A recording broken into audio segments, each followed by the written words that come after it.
আরে জানিস এবার পুজোতে না শুধু রঘু ডাকাত চলবে, রঘু ডাকাত। বাবা, তা পুলিশরা কি করবে, খালি ঘুষ খাবেন নাকি? আরে এবার পুজোতে শুধু ডাকাতি হবে, ডাকাতি।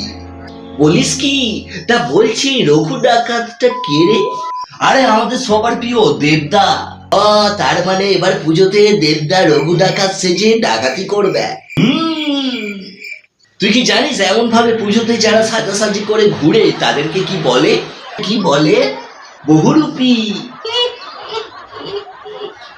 আচ্ছা বলতো, দেবদা রঘু ডাকাত সেজে যে ডাকাতি করবে, সেই ডাকাতির টাকাগুলো নিয়ে কি করবে? কেন গরিবদের মাঝে বিলিয়ে দেবে? না রে, দেবেক না। তাহলে এত টাকা নিয়ে কি করবে?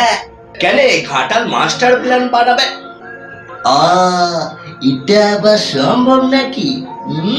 দেখ, 21শে জুলাই শহীদ হয়েছিল কংগ্রেস, হত্যা করেছিল সিপিএম, আর তার ফায়দা লুটছে টিএমসি। এর মানে ঘাটালে মাস্টার প্ল্যান হবে না? হবে নাই। কেন হবে নাই? দেখ, ঘাটালে কেন মাস্টার প্ল্যান হবে নাই সেটা তুই আমি ভালো করে জানি, তবে ঘাটালের মানুষ আজও ভাবছে ঘাটালে মাস্টার প্ল্যান হবে। আচ্ছা, হাঁসের ডিম আর মুরগির ডিমের মধ্যে কোথায় পার্থক্য আছে বলতো? দেখ, হাঁসের ডিম থেকে হাঁস বেরোয় আর মুরগির ডিম থেকে মুরগি বেরোয়। তাহলে অভিনেতাদের ঘরে নেতারা কিভাবে জন্ম নিচ্ছে? আরে এরই তো নাম পরকীয়া। বাবা, তার মানে আজকের দিনে সবাই একটু একটু করে পরকীয়ার সাথে জড়িয়ে আছে বল। দেখ, আজকের দিনে ধরা না পড়লেই সাধু, আর ধরা পড়লেই ভাইরাল। তাই তো দেখছি আজকের দিনে সুন্দরী সুন্দরী বৌদিগুলো কচি কচি দেওয়াদের মাথাটা একদম চুষে চুষে বার করে খেয়ে নিচ্ছে। বাবা, বলিস কি?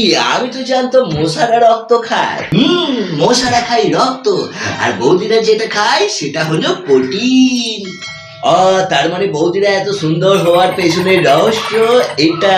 আরে না না, এর পেছনে অন্য রহস্য আছে।